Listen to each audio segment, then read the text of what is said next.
These glowing flowers? Did you think they were just special effects? They're actually key to saving the planet later on. Did you notice these details? Today, we continue exploring those hidden clues. 31. In Part 2, the hunter Cosby, who captured the Tugun, makes a limited-time return. He seized a Tugun and extracted its elixir of immortality. This elixir is actually the Tugun's brain marrow. These highly intelligent creatures possess music, philosophy, mathematics, and complex languages, with emotional centers even larger than those of humans. The extraction scene mirrors that of the second film almost exactly. The difference lies in the bloodstains on the device's exterior in the third installment, and the oceanographer behind it, whose initial anticipation has dissolved into resigned helplessness and despair. The blood symbolizes the gravity of the violence and hints at its eventual backlash. A single vial of the elixir of immortality is worth $70 million. It is precisely this value that enables Cosby to fund his operations on Pandora and equip Dr. Ian Gavin, the oceanographer, to conduct his research. Thus, Gavin is also complicit. Deeply aware of his own guilt, he drowns his sorrows in alcohol daily to escape reality. Fortunately, in the third installment, his conscience finally awakens and he summons the courage to resist. 32. In the second installment, Payakon severed the speedboat with a steel cable and severed Cosby's right hand. Hence, in the third installment, his right hand is a mechanical prosthesis. 33. To find Jack, Colonel Varlan entered the Ash tribe's territory. Varlan brought her to her quarters, stating she wished to examine his soul. She drew her knife across Colonel Korek's chest, then tasted the blood with her tongue. In the first film, when Neytiri first brought Jack to the Omatikaya tribe, the High Priestess, her mother, performed a similar ritual on him. Though the Ash people's customs remain consistent, their method is cruder and more direct, a single knife slash across the chest. This illustrates that Pandora's culture is not static, but evolves alongside environmental changes. 34.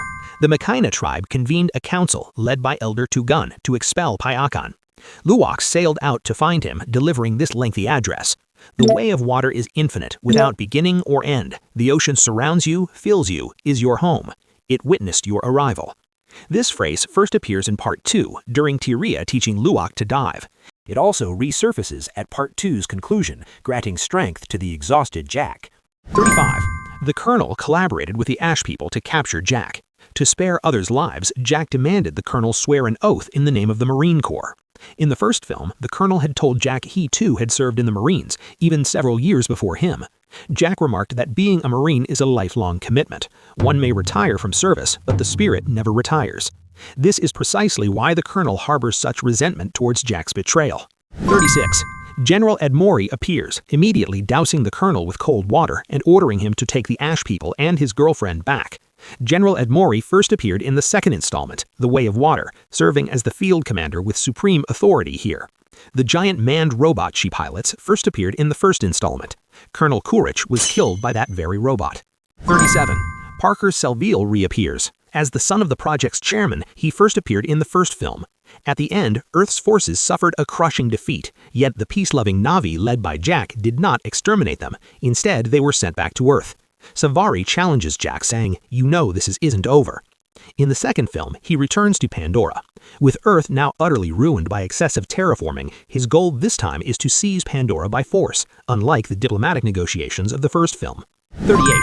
In the second film, the Colonel produced his dog tag which he had found on his own corpse.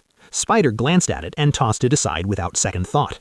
Yet in the third film, Spider proactively asked the Colonel for the dog tag. On the surface, it was a gesture of love for his father, but in reality, it was a crucial tool prepared for his own escape. 39. In the wilderness outside Bridgetown, Neytiri killed 3 Ash people and seized their passes, successfully infiltrating the city. Her brief combo here echoes her debut scene in the first film when she rescued Jack. 40. To demonstrate his defiance, oceanographer Dr. Ian Gavin operated a massive bulldozer to demolish Jake's prison. He shielded Jake's escape with the bulldozer's sturdy blade. This colossal machine first appeared in the first film, the day after Jack and Neytiri completed their connection, when humans used it to flatten the nearby Tree of Souls. After Jack became an avatar, he leapt atop the bulldozer with a stone and smashed one of its cameras.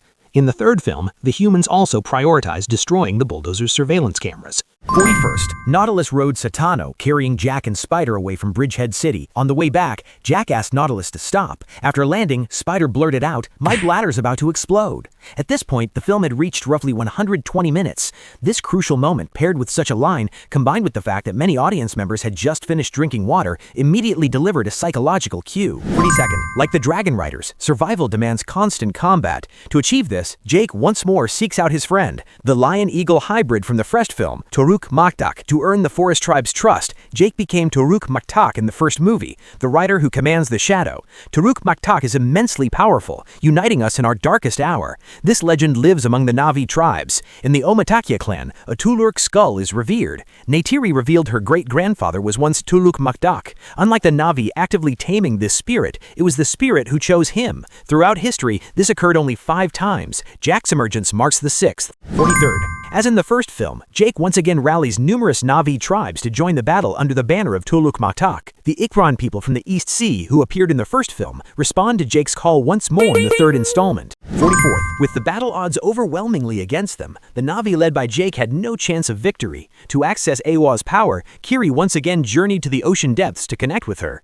With the help of Spider and her sister Took, she finally reached Eywa's presence. This marks Eywa's first appearance in the Avatar series. She manifests a human face, somewhat resembling Dr. Grace, or more accurately, she is Kiri herself. 45th. The High Priestess of Mikaina, Loina, tragically wounded, finally gave birth to her child before dying. She named her Purely, completing the cycle of life's inheritance. 46th. After a major battle, seeing the Na'vi's cause lost, the money-obsessed Cosby once again ordered the capture of the Tikkun.